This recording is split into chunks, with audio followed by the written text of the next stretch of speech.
receive the promise. That's what we're talking about today. If you are brand new to me, my name is Susan McVeigh. I'm a married mama of two and a business, sales, and wealth strategist. And here on this channel, we talk about all things related to business and entrepreneurship, which includes money, sales, with faith and family thrown in the mix, because those are the things that are of interest to me. So if this is your first time joining me live, put a 1 in the comments. If you're on the replay, put a 2 in the comments, and let me know where you are watching from. So today's topic is release pain so that you can receive the promise. And I want to talk about 5 specific steps that I personally go through in order to release pain. Now, it could be physical pain, although there's, some more parameters around this.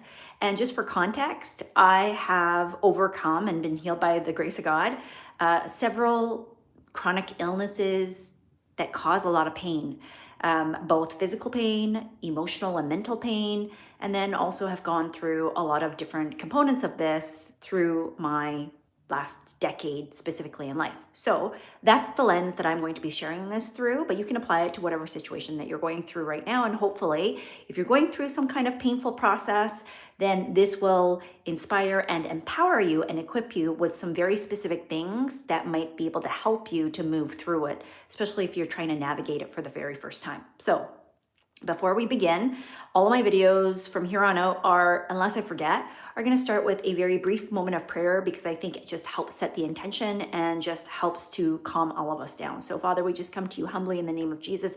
And I just ask that this message and this topic would be received by whoever needs to hear it, whoever needs to see it, whoever needs to receive it, and that it goes out like an arrow shooting straight to a target, that it would hit the mark, and that it will give them whatever it is that they need in this moment. In Jesus' mighty name, amen. So release the pain so you can receive the promise. Now, I actually struggled to come up with the specific topic headline because I've gone through a few different things, and I was trying to word it in such a way that it would make sense. So there's 5 steps that I'm going to walk you through, and I'm going to give you a couple of examples as I go through it. Now, I'm going to give you some warning right now that the examples that I give you may be sensitive, they may trigger, they may upset you, and that's not my intention, but it is also in order to help you to understand and to give some context. Hello, Ardio Chori. I don't know if, because sometimes people write last name first, depending on what country you're from. I will address your comment. Your parents are forcing you to move to the US for your master's. You want to move to Europe. You're quite stressed. The stuff that I'm sharing today might help you, okay? So I want you to listen, and if it resonates with you, great. If it doesn't, feel free to move on. But stress is a choice. Suffering is a choice. The stuff that comes through life is going to be uncomfortable, and hopefully you're going to be able to navigate through this with some of the examples that I'm going to provide. Okay, so if you do have any questions that I can answer for you, and I feel like they're appropriate and I can add some value, I will answer at the end, but I want to get through the topic. So I'm not going to ignore you, but I need to stay on track so that the people that are coming on the replay, they get the content, okay? So I can see you in the comments, and I am not religious, but I do believe in God, Jesus, and Holy Spirit. So hopefully that helps you, or doesn't help you, and as the case may be. But if it helps you to make a decision, then I'm all for it. So number 1, while you're in whatever is causing you pain, for me personally, so again, this is from my perspective, number 1, I let myself feel whatever I'm feeling. Now, that might be uncomfortable, right? So if I'm feeling pain, if I'm feeling sad, if I'm feeling angry, if I'm feeling stressed, whatever the feeling is of that emotional state, I allow myself to feel it. Because here's the thing, most things that we encounter in life, they don't last forever. Even the worst situations that you have, the fact of the matter is that the point of impact, the thing that's causing the pain, right? That situation, that circumstance, that experience, that thought, whatever it is in that moment is fleeting. It's our thoughts and how we feel about it and how we engage with that opportunity that continues it on and on and on. So I'll give you a real life example.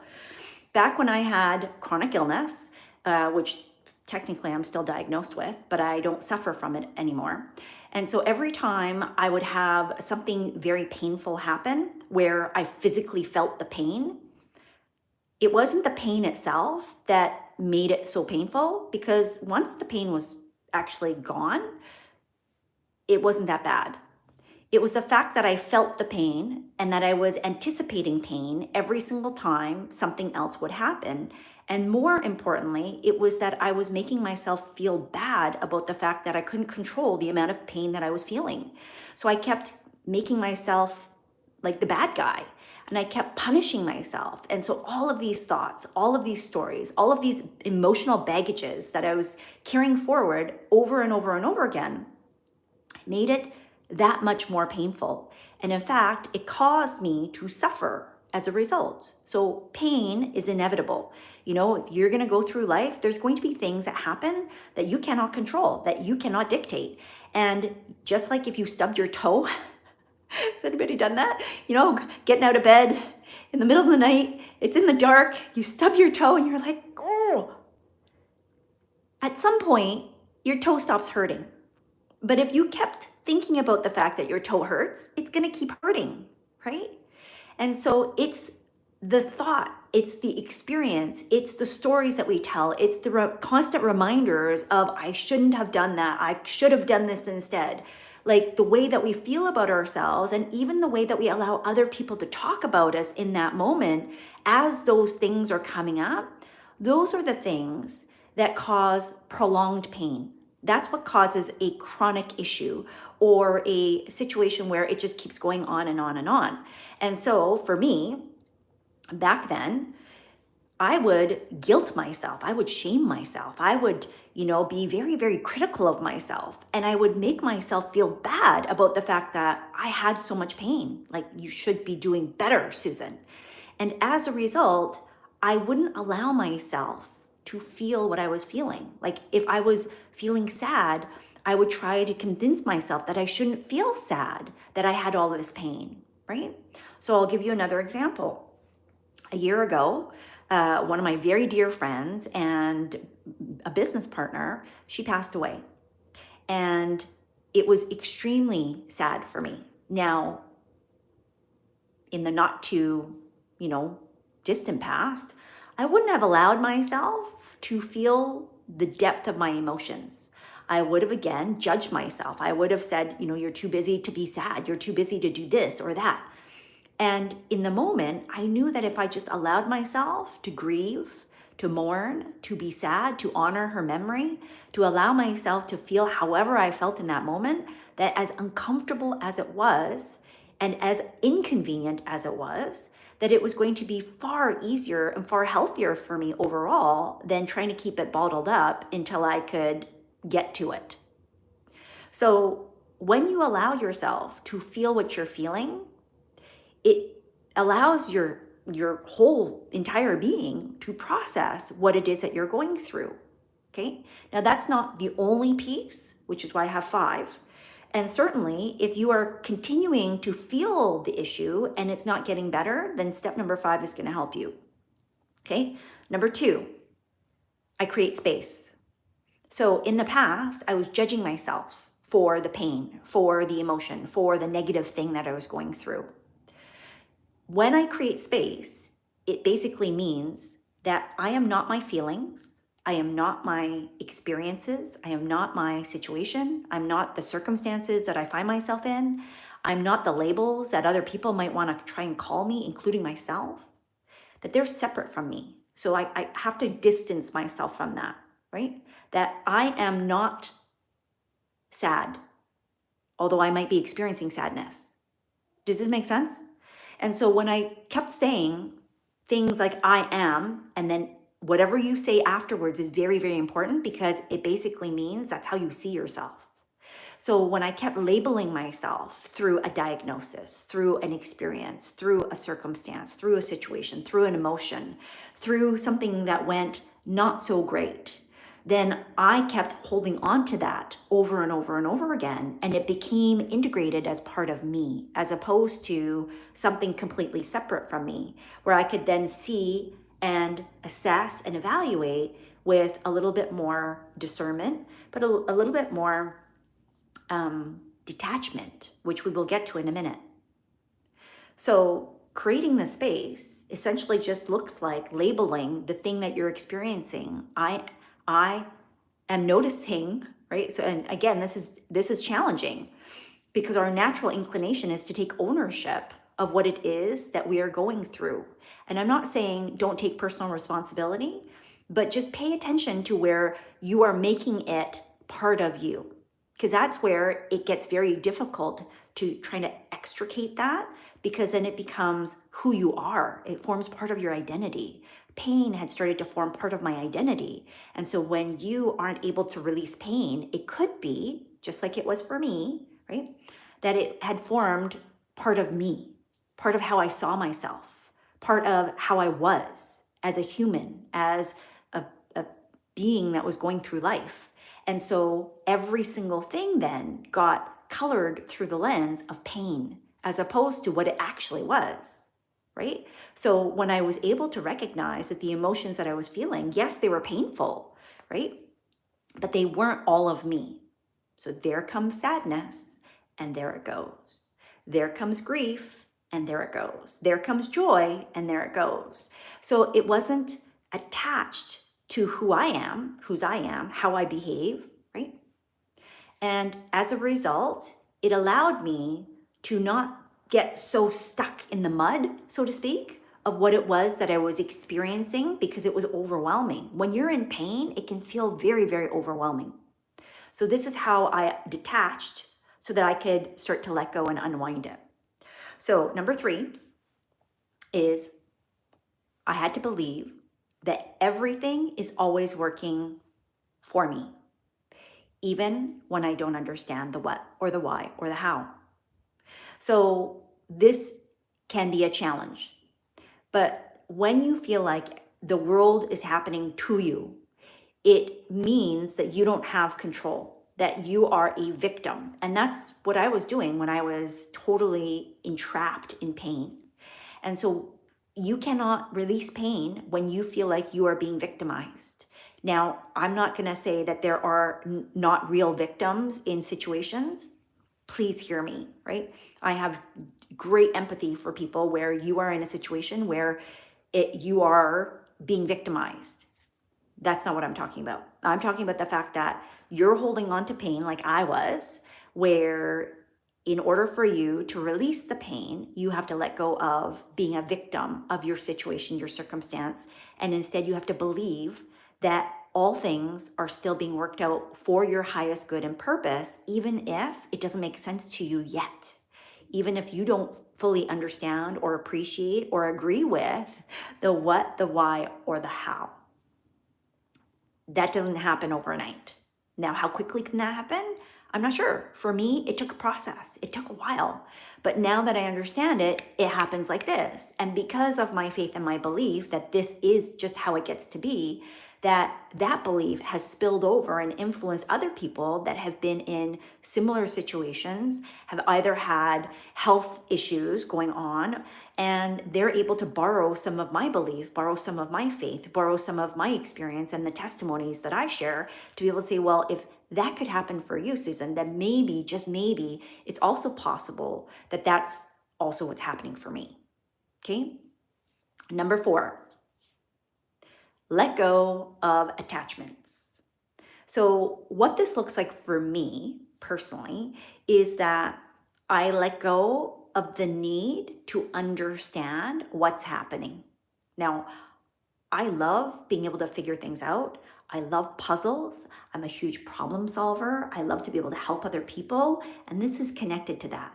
So when I feel the need to fix things, to try to solve something, I have to let go of that when it relates to pain, because sometimes things are just painful and there is no reason why. There is no deeper meaning, at least not yet, right? It just may be something that's just happened. And so as a result, not everything in life has to have a why. Not everything in life do you need to investigate what's the reason, right? Or what's the what behind it? What's the why behind it? Or what's the how behind it? You don't always need to go 10 layers deep. If you're someone like me who loves to be able to figure things out, this is going to be a hard one to let go of. And what that means, at least for me, is that in order for me to do this, I had to let go of the attachment to figure it out, to figure out the pain, to get to the root cause. That happened as a result of me just taking the natural steps, but it didn't happen right away. And it certainly didn't happen by me being so attached to the fact that I needed to figure this out right away. In fact, the minute that I let go and I surrendered and I said, I just need to allow myself to have this experience and to go through it without trying to fix it, that's when the stuff started to connect together. That's when the dots started to show up in terms of just, oh, I see how that leads to that, leads to that, because I was no longer so emotionally, spiritually, mentally invested that it had to work. And as a result, I stopped making pain the bad guy. I allowed myself to be okay with pain, even though it was really uncomfortable, because nobody really wants to be in pain, right? We all are we are all really here to have the best life of our life, right? Like the best time of our life, our best life, to get the most out of what we have here on earth. And so, of course, I don't want you to wallow in pain and to have the worst life. That's not what we're here for. But the reality is that pain ebbs and flows. It never lasts the whole time. So just like we go back to that example, if you stub your toe, it's going to sting for a while. If you have a really, bad toe in terms of you've stubbed it or it's been broken before, or maybe you have an underlying condition, that's going to influence how long that lasts. But I guarantee that one stub of your toe is not going to last forever and ever and ever and ever. It's not going to last for days and days and days and days, right? But the suffering that you attach to it, because you're going to think, oh my gosh, every time I get out of the bed, I do this, like I got to stop.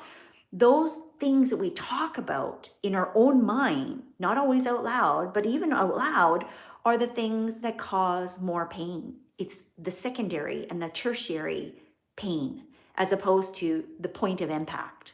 Okay? So for me, number 4 is the hardest. Not being attached, not having to fix it, not having the answer, not feeling the need to solve it right away, to just be okay with the pain. It's uncomfortable, but it doesn't last forever. And the healthiest thing for me that I've realized is that when I do that, it doesn't get trapped in my body.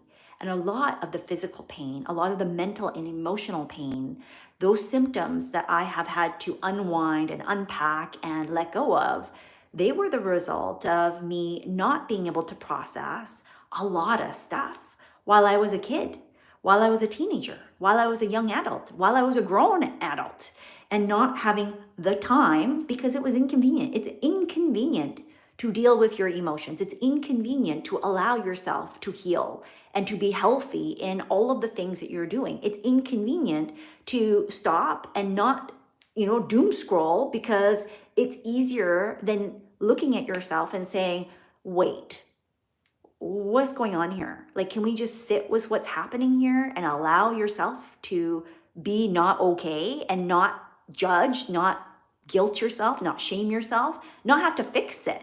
Just be okay with how it is right in this moment, knowing that it's not going to continue forever and a day, but I don't control exactly when it's going to happen either.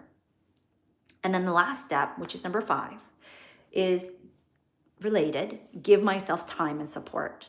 And that can happen on my own, but it also happens with help, right? I've had therapists, I've had doctors and practitioners, I've had the support of my husband and different family members, coaches, colleagues, mentors, guides, people that I've paid, people that are just around my circle. So if you don't ask for help, you won't get it.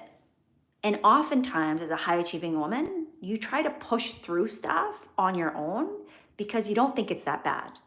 And I will say that before you think you actually need the help, just ask for help. Ask for the hug. Ask for somebody to talk to. right? Just be around other people. Just allow yourself to intuitively, spiritually be around the things that are going to give you life as opposed to withdrawing because you're allowing yourself to just kind of wallow, right? There's a very fine line for me where, and I say this with clients, you can cry for a day, but pay attention to what happens the next day because the Bible says joy always comes in the morning.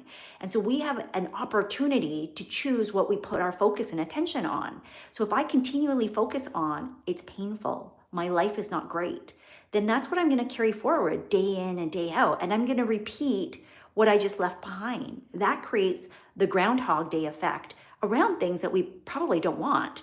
And so I'm going to give you a real life example. Hello, Linda, right? Hello, Ethan. I don't think that I have an opinion actually, so I'm going to skip that question, but thank you for asking. I don't follow a lot of stuff politically or out in the news. I know that maybe that surprises people. I don't pay attention to the news, partly because it causes me pain. It causes me pain. I stopped after 9/11. If that gives you any indication. Like after 9/11, I made a conscious decision. And even before that, I was not a big newsy person. The things that I know trigger me, the things that I know, because I'm highly empathetic, which means that when I'm in a room, like as you are coming on, even if you don't comment, I know the shift in my atmosphere, like right here, like you and me here, friend, right? I know when this party, other people have come in and they're not feeling good. I can feel it in my body, right? I just like when you walk into a room and you're like, oh man, these people are really stressed. What's going on? We all have a little bit of that radar. Some people's are higher than others. Mine is very high. And that means that I have to be very protective of my space. I have to be protective of my mind, my emotions, my spirit, my soul, right? My physical body, because my physical body will manifest some of these things.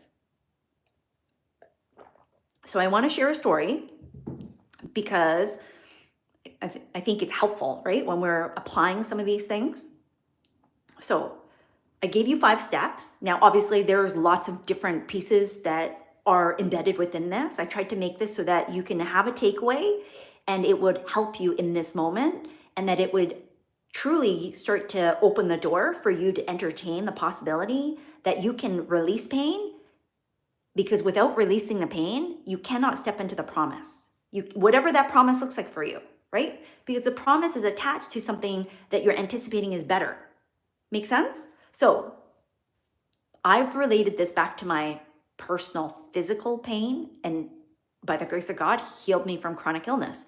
But I had to take a lot of steps to do that. I couldn't just do that without doing anything at all. Now that's my story. There are people who get miraculous healings. I just happened to not be one of them. And I think most people in the world, you know, we would do better with taking better care of our health. And again, for me personally, I know that if I hadn't had to work for my health, I would not value it. That's me, right? Now, for somebody else, that may not be the case.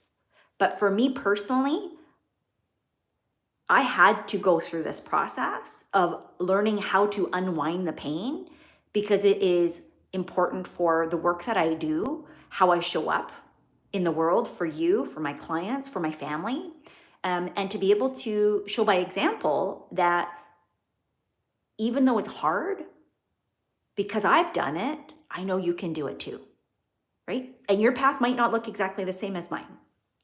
So I don't know who that was for, because I think sometimes we underestimate our process because it doesn't look like somebody else's. Like I could underestimate my process and say, well, you know, my healing, my releasing is not that worthy or not that great because it didn't happen very fast. Now, in the grand scheme of things, it happened quickly. Physical pain symptoms all removed within two years. But for somebody else that got like that and wants like that, that's not the story that I have, right?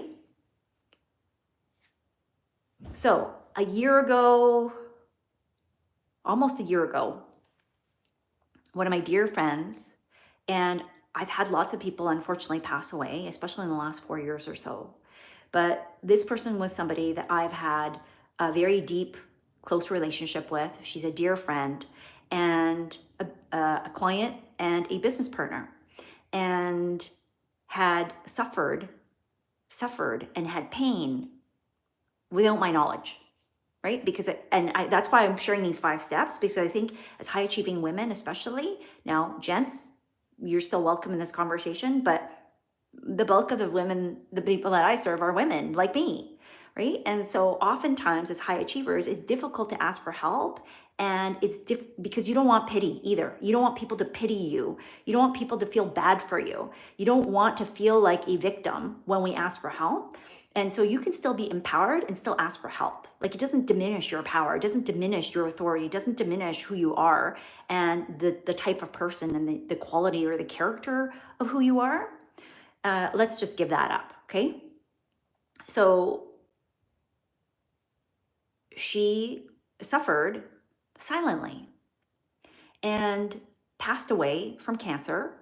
And that was unbeknownst to me, right? That she was even struggling. Now, I suspected that there were some things that were going on. God did not allow me to see that she was that ill. I don't know why, because I've asked, right? But when I heard the news, I was devastated. And so in that moment, it was not part of my plan that day to be sad. It was not part of my plan that day to get bad news. It was not part of my plan that day to find out that some of the things that we had been working on together were now no longer going to come to pass. I allowed myself to go through all the 5 steps that I described to you today, right? I'm not going to repeat them right now. We'll do a recap at the end. But part of my process in just giving myself time and support was I needed to discuss it. Now, most of my day is like this, like it's all by myself, right? My husband goes to work, not at home work, and my kids go to school. It's me and my dog, right? And so when I got this news, and I actually didn't know what to do. And so I know for me that in that moment, I needed to share her memory. I wanted to honor and respect who she was and what she meant to me. And so that's what I did. And so I popped on video, not here on YouTube, but on a different platform. And I shared what was happening. Now, I was in the throes of grieving for my dear friend. So as you can imagine, I just got off a phone conversation finding out this news. And so I let myself feel all the feels. Was it messy? Yes. Was it ugly? You betcha. I had like the snot nose crying, like just probably, and somebody else would have said, that's not good for business. That's not good for your personal brand. That's not very professional. I get it. But I'm a human first, which is why when I describe myself on this channel, it's always, I'm a married mama of 2, because those are the people that I do my life with. They are the reason why I am here today, beyond the business, beyond anything that's going to be here after I pass, right? They're my biggest legacy. So I had to allow myself, because based off of what I've learned in the past, I have not let myself cry the same way, because I don't know about you, but most people don't like you to cry. Most of the time people are like, are you okay? Now, I grew up in a different household. I grew up in an Asian culture where emoting is not really a typical thing. It's changing, but still, it's still very much stoic, stone-faced, very disciplined. And I appreciate that. But when you are dealing with something that feels heavy or difficult or painful, it means that there's not the same kind of support or strategies that maybe you living in a different culture take for granted. So I was never taught to emote as a child. Not really. It was more like, be quiet, go, do something like read a book, go and do your homework, don't cry, right? So my natural instinct is always when these emotions come up, I have to teach myself again and again, it's okay to cry. It's okay to be sad. It's okay to get angry. It's okay to have these emotions. And it's okay if I don't have them either, right? That there's no judgment either way. And so when I allowed myself to feel these feelings, it was very intense, but they were processed so fast. Basically, by the time I finished that video, which was about an hour, right? Just me talking about her memory, honoring her spirit, honoring like what she was about on the earth and what she meant to me. It was probably less than that, but it was a longer period of time. And after I had finished, I basically felt like the weight of that pain, the burden of, all the lost hopes, dreams, and desires that she had that still were not fulfilled. So it wasn't just the passing of her, it was the legacy of everything that she was working towards that still had not yet been completed, that I was mourning the loss of, grieving for her as well. And so as I remembered what she was all about, and I honored that and I honored the feelings. And it was very uncomfortable and it was very difficult. But in doing that, it basically shifted out of my body. Now, emotions are energy in motion. So when we are able to release pain, most of the time, pain has a sound, pain has a feeling, pain sometimes has a face, right? In this example, it had the face of my dear friend. And so when we are able to let that go, right, instead of holding on to it, it makes it much easier to then receive a brighter day, a new day, the joy that comes, the freedom that comes with being able to still honor whatever it is that you're experiencing while still holding space for the other things that you're still working on, that you're still believing for, that you're still living here for, right? You can hold space for both because we're complex creatures. So the reason why I'm sharing this example is because a year ago, that was, April, May of last year when this happened, it was the last person that was very close to me who had passed away. Well, yesterday we got some very sad news that a family member had passed away. And I immediately, hearing the news, felt shock. And so I didn't feel anything. I didn't feel pain. I didn't feel anything because I was going through shock. And so I recognized, that's interesting, because when somebody passes, even somebody that I don't know, I'm highly empathetic. I immediately feel bad. I immediately feel sorrow, grief, mourning, sadness, right? I feel the feelings that the people that I'm close to or not even close to, just hearing the news that people have passed, I feel something inside of me. I can feel the collective like weight of even when celebrities and different people that are in the news and the media, and yes, I know I said I don't follow the news. People tell me about these things, right? And they pop up and I do get wind of them, but I don't go seeking them. And I don't put intentionally myself in situations where I'm being like soaked in by pain. Because that's what the news does to me. Because it's just a bombardment of just like bad news, bad news, bad news, bad news, bad, negative, pain. If the news broadcasts ever focused on happy news, but we know that doesn't really sell, then I would be all up in their grill. But until that time, I usually get stuff secondhand, or it'll just pop up on my radar because God just shows it to me, which is fine. Because I know then I'm supposed to be paying attention for some intent or purpose. So thank you, Linda. I appreciate your comments. So it wasn't until I was lying in bed with my husband And now he already knew the news, right? But my body was in shock and it wasn't ready to release it. It was my system wasn't ready to release it. So it was only when I started to talk about my memories, again, my memories of this particular family member and what it was like when I actually spent a lot of time with them, with their family, and how much of an impact that they had.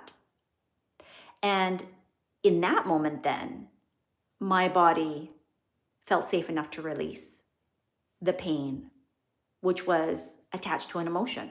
In this case, it was sadness, it was grief, it was mourning, and it was able to release it, right? I started to cry, which I wasn't expecting to cry because it had been now hours. It wasn't days. But the reason why I share this is because somebody had asked after last year's, because they were on this video and they had seen it, and I was so emotionally distraught that I think it was a day or 2 days later, they asked, "Are you okay?" And I almost forgot what they were talking about. I said, yeah, about what?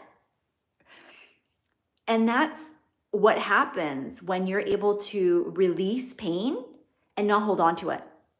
That hasn't always been me, which is why I can be here and share this story.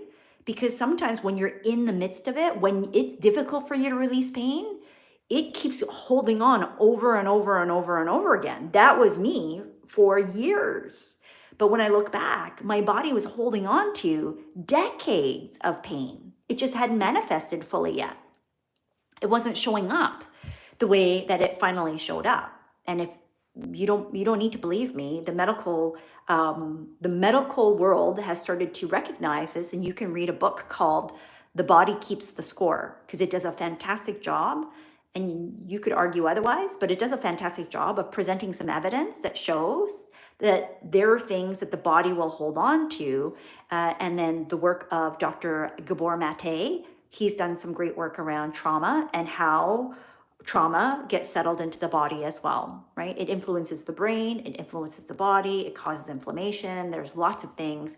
And his work is as a result of stuff that he's done around addictions, right? Because how do we get into these patterns? So you might be addicted to social media. You might be addicted to other things.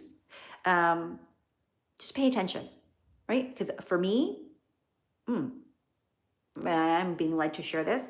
I had to mask the pain with pain medication. Now, I never got addicted to pain medication, but I used it as a crutch. And because I knew that I could not use like opioid or prescription pain medication and still be able to function in my life, I was still using Tylenol, like acetaminophen, ibuprofen, every day, like eating it like candy because it just wasn't working. And on top of that, wine. That was my drug of choice because it would numb the pain and it would help me to sleep, even though I couldn't rest when I slept, right? That's what I was using in order to help me to release the pain because I wasn't comfortable enough to allow myself to feel what I was feeling. I was trying to push the pain away instead of releasing the pain, right? We're not often taught to release. We're taught to hold on to stuff. So when I woke up this morning, because the discussion that I had with my husband was literally right before bed. So less than 12 hours later, when I woke up this morning, I legitimately felt joy. And some people might go, well, you're heartless. No, I just told you, my heart weeps for people. In fact, most of the time I have to be very strong on my boundaries because I can feel what other people feel. Like I have such deep empathy that it pains me. And so for me to be able to share with you as my own personal testimony that this process works and that even though it seems simple, oftentimes the simplest things are the hardest things to stick with because we try to overcomplicate it. Don't do that, right? Are there other steps that you might need to do in and amongst this? Sure. There were lots of other things that I did in and amongst this, but when I look at the simplest, fastest path to release pain, it's these 5 steps, which we're going to recap right now. And then if you have questions that I can answer, then please let me know. Okay. And hopefully, Ardio, if you're still on here, these tips might help. Your conversation is probably more of a practical, like, what kind of conversation might you need to have with your parents? That's a communication and a boundaries. So maybe tomorrow or the next day, like the next time that I come on live, we talk about boundaries. Like how do you set boundaries? How do you have difficult conversations? Let me write it down. Hello, Milos from Serbia. I'm just making a note here. Difficult conversations. I'm going to do a quick recap on today's topic, which is release pain so you can receive the promise. Because until you release the pain, it's very difficult for us to even step into the promise of a new day, a new dawn, a new era, or a new season, right? Insert whatever it is that the pain is potentially keeping you from. For me, it was health and healing. Until I could release the pain around chronic pain, chronic illnesses, health diagnoses and diseases that I had been plagued with for years, I couldn't even contemplate the idea that I could be healthy or normal, let alone healed. That was not something that I even saw in the cards for me, right? But it opened the door so that I could be receptive to it. Make sense? You have a good accent. Well, thank you. It's Canadian. So I'm sure there's some words where the Americans can see I sound a little Canadian. Okay, so quick recap. Number 1, you're going to let yourself feel whatever you're feeling. Number 2, you're going to create space. So you're not your feelings, you're not your emotions, you're not your experiences, you're not your circumstances. They're completely separate from you. Number 3, you need to believe. Now, you don't have to, but this is what helped me. You need to believe that everything is always working out for you, for me, even when you don't understand how or why. Number 4, let go of the attachments. For me, this looked like feeling the need to understand the what or the why, wanting to figure it out, wanting to solve it, and AKA having to fix things, having to fix it. I just let it go. Just let it be. And just know that it's going to work itself out. Number 4. That was number 4. Number 5. Give myself time and support, either on my own or with help. So through therapists, through doctors, practitioners, my family, my friends, clients, mentors, guides, coaches, like insert whatever it is that's going to be helpful to help you to move past. Now, the last piece, which is a little bit of a bonus, because I think sometimes it becomes an issue of how long do you know that you have given yourself enough time before you know that you should be moving on and or with the help, right? Because again, I've said that oftentimes as high achievers, you're going to probably want to do this all by yourself. The less resourced you are, meaning the less time, the less support, the less money or skills or expertise or just emotional reserve, like energetic reserve, the less you have, the more you're going to have to rely on other people to help you because you cannot fill an empty cup.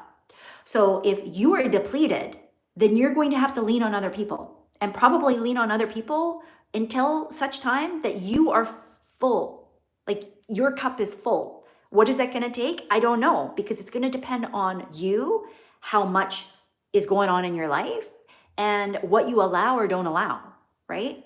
And so if you need to hear a message on what are you now allowing, then I want you to go to Instagram, because I did a video on that in the last couple of days. That might be helpful. In terms of the help, right? Resourced. And then in terms of time, just pay attention to whether or not you're slipping into patterns that are not productive, effective, or helpful, where you are now just in a Groundhog Day loop of this is just how it is. Break those patterns, right? Because I think sometimes we slip into situations where we don't know how to help ourselves, and we're ashamed now that we don't know how to help ourselves, and we get stuck in these patterns. The shorter the timeline that you can create that pattern interrupt, the faster your recovery, because you will get muscle memory. And so if you are able to recognize before you think it's worse, that's when you want to actually ask for help or resource yourself. And so this is coming down to know thyself. If you're not spending time with yourself because you're uncomfortable about your situation, then this is going to be difficult. And you're going to have to rely on other people that you trust and who care about you, that will be honest and say, I think you need help, right? And so this is where you have to take the first step often, and say, I'm not sure what's going on. Can I get your opinion on this? And they're not maybe the people that are going to help you, but they're going to give you that outside perspective of what's going on with you from what they see, so that you are able to then use that data, not from a place of judgment, not from a place of guilt or shame, but being able to collect that information to say, should I perhaps look at a different opportunity? Do I need some skills, experiences, support, resources, some more time? But sometimes giving yourself more time doing the same old is just going to get you the same old result. And so if that is not something that you want to see, then I encourage you to look at what other things that you could provide to yourself in order to help you to get the results that you want. Does that make sense? Okay. Hello, Milos. Canada, you work for one Canadian IT company. Amazing. Welcome. Well, thank you for joining me. I come on here fairly regularly. I'm doing a challenge this year. So at the time of this recording, it is January 24th, 2025. And for all of 2025, I am creating daily content. And it looks in different forms. Most of it is live videos because it's easier for me, but I reserve the right to do it however I want to in order to honor my commitment to myself, which is I'm challenging myself to just be creative and to share and to help and to lead with myself. I get to go first. And so follow me on Instagram if you want some additional content like this, but be sure that you follow if this content speaks to you. If it doesn't, I bless you, I release you, I thank you for spending the time, and I encourage you to find somebody that is resonating with you. But if you want things on business and entrepreneurship, then this is what this channel is all about from a faith-based perspective. We talk about money, we talk about sales, we talk about things that I have gone through because they're the most relevant to me. And hopefully they're relevant to you in the way that I share or help you to break them down and apply them. So I don't see any other questions. I usually save some time at the end if there are questions that I can answer. And sometimes those questions need a little bit more space and I pick them up for upcoming topics. If there are questions, because sometimes there are some questions that I just can't answer, and I will tell you. I will tell you that up front, right? So like Ethan had asked a question on machinations, especially regarding, on the Federal Reserve. I have no opinion. On financial institutions, I have no opinion. I have no opinion on any of that. So I will tell you. I will be the first to tell you if it's not something that I can answer or help you with, because I don't want you to waste your time. Time is precious, and I appreciate that you've spent your time with me, especially on a Friday evening. So with that, I will be back here when I'm back. Usually it's twice a week right now. It might be more frequent, but I seem to be hitting on a Tuesday and a Thursday or Friday. Don't hold me to that, because I'm a human who has human priorities. And this is a fun challenge for me to be able to spark my creativity, and maybe it might spark yours to do something that's a little bit out of the box, that's going to encourage you to do something that maybe you never considered or you thought was too hard for you to do, or that everybody else is saying, do it this way, and you're going to do it this way. So we like to zig when other people are zagging and zagging when other people are zinging. And this is just one way for me to be a creative contrarian, so to speak, because I like to do things that are going to challenge me, that are fun, and that also serve other people. So hopefully I've served you today with some of this information. I'm very grateful that these 5 steps have helped me to release something that can be very painful. The death of a loved one is never fun.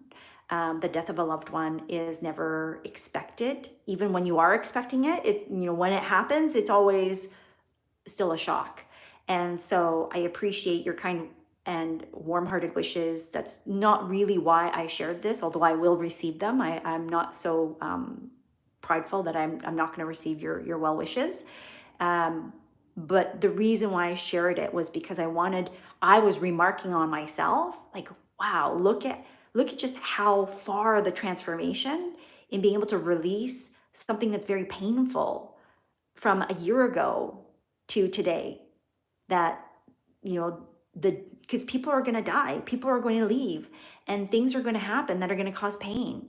And we can't allow them to stand in the way of what it is that we desire and how we're going to be able to move through life while navigating those challenges, right?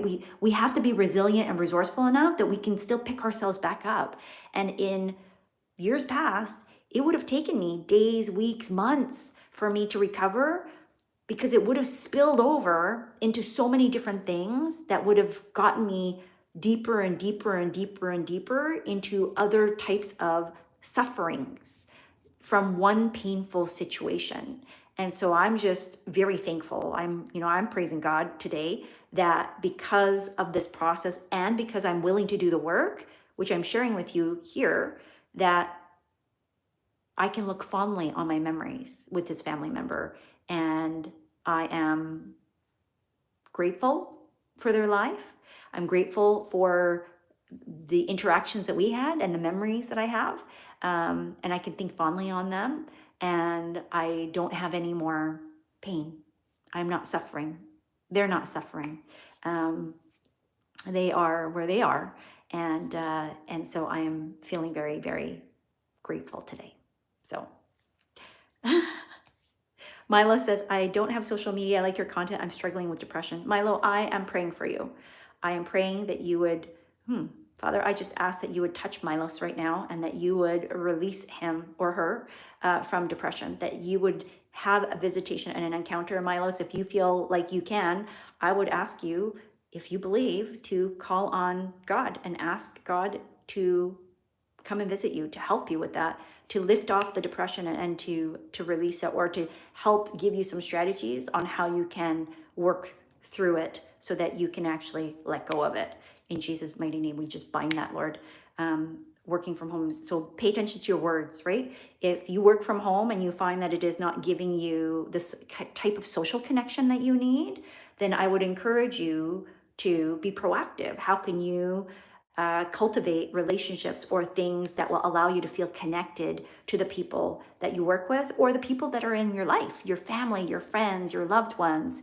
Do you have a pet? Do you have some social resources that you can have access to? I'm going to encourage you to take those steps, because our faith is one thing, but then we have to put some action to it. And so for you to recognize this, kudos to you first, right? Because you have that awareness, and then being able to see, can you do things from a physical standpoint? So I'll give you an example before we hop off. My husband gets seasonal affectiveness disorder, which means that he gets sad, right? Which basically is because of the longer days in the winter where there's less sun. He's very sun sensitive. He gets down, right? Now it's not full depression, but he gets depressed. He gets down. So he has to take certain things to help his body, to help his physiology, his brain, right? And those include things like using a happy light. It includes getting vitamin D supplements. It includes making sure that his B vitamins are okay. And so he got blood work checked just to make sure that there's nothing from a nutritional perspective that he needs to do in order to help support. So we're three-part being. So start with your body. Then with looking at, are you doing everything that you need to for your physical form? Are you getting enough rest? Are you giving yourself nutrients? Are you drinking enough water? Are you getting some sunlight? Are you getting that social connection? So look at the things that help you to not feel as depressed. And then sometimes we need medication. And I am all for taking the support and the help when we need it. When I had migraines, I had to take Botox because it was so screaming loud in my mind and it was crippling. Every other day, I would be unable to move, like sleeping, basically 20 hours a day because it was the only thing that would get rid of it. And so when I got Botox, it was such a relief. And it allowed me then to focus on the other things, right? So I want to encourage you that if, there's no shame in asking for help. And that includes all the things that we have access to with modern medicine. So I'm praying for you. I am hoping that you are able to use some of these strategies, that they might be helpful for you. And that if you do have faith or belief in a higher power, for me, that's God, Jesus, Holy Spirit, that you would be open to the opportunity that maybe God can help you too. Okay, so with that, we, meaning me, oh, I crack myself up. But I hope that you have a wonderful night, a wonderful weekend if we don't see you. And yeah, enjoy, right? Life is meant to be enjoyed. So I hope that you're able to release the pain so that you can receive whatever the promise is for you. You're welcome, Milos. We'll talk to you soon. Bye-bye.